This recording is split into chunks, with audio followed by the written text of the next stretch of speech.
Apple just introduced a new Apple Pencil, and this one is a big deal.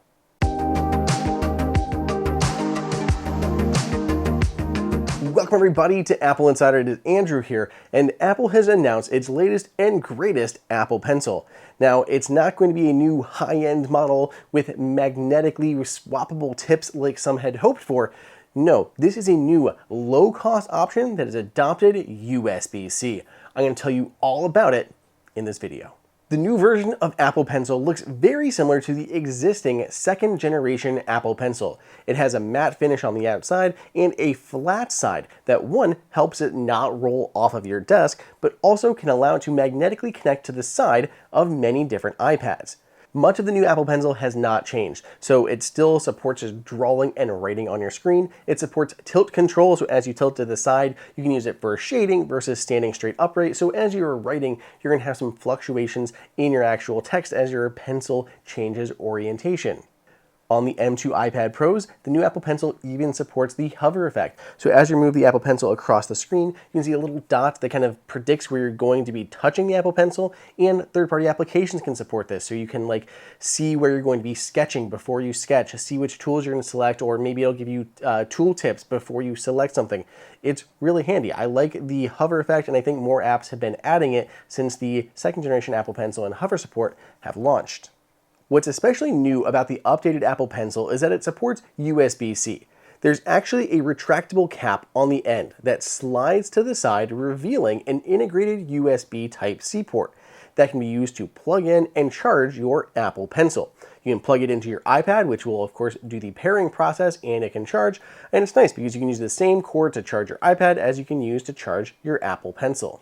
At this point, you may be wondering, is that the only difference? The fact that they've added USB-C to the new model of Apple Pencil, which kind of seems superfluous when you can just put it on the side of your iPad and charge.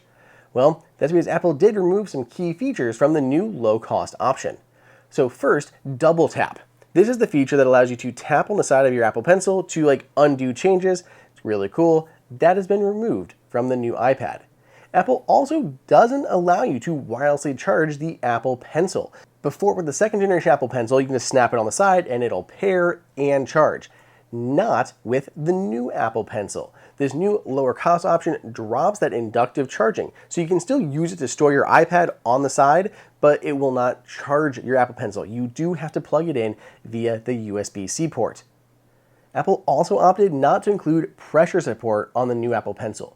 Pressure support would be changing how dark a color would be the harder you press the pencil onto the screen.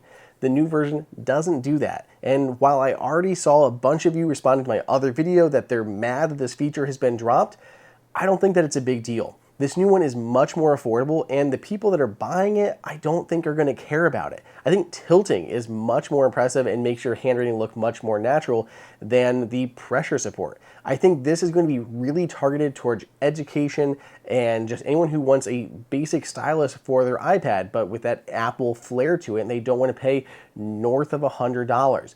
That pressure sensitivity is just not a killer feature for anyone besides artists, really. Artists, photo editors, all of them I can see using that, but for your average person, the pressure sensitivity is not going to be a deal breaker. So why is the new Apple Pencil such a big deal? And that's the price point. Apple has managed to drop the price point on the new Apple Pencil to only $79 MSRP. And for education students, you can pick it up for only $69. That is much less than the original Apple Pencil and the second generation Apple Pencil. I believe that's at $120, $130 for this model. It's a $50 difference between the second generation Apple Pencil and this new Apple Pencil. Apple's really going after third-party stylus here. The most popular third-party stylus that I see people using is the Logitech Crayon, and that thing is $69. Now, Apple is coming in at the same price point for education users. That's a big deal. You could buy a third-party one, or you could buy one that Apple makes and has those nice native Apple features. I think this just made Apple Pencil much more approachable for people. It's much more improved. I like the new design, the same one they have on the second generation Apple Pencil. Sure, I do wish there's maybe a new high-end option with those magnetic swappable tips that can do different things, but this is going to be a big deal for a lot of people that were just, the regular Apple Pencil was out of their price point. So let me know what you guys think. This is going to be available for $79 or $69 for education customers in early November. Let me know what you think down below in the comments or on Twitter at Andrew_OSU or on threads at AndrewO'Hara941. Otherwise, stay tuned. I'll give you a good hands-on once it's released.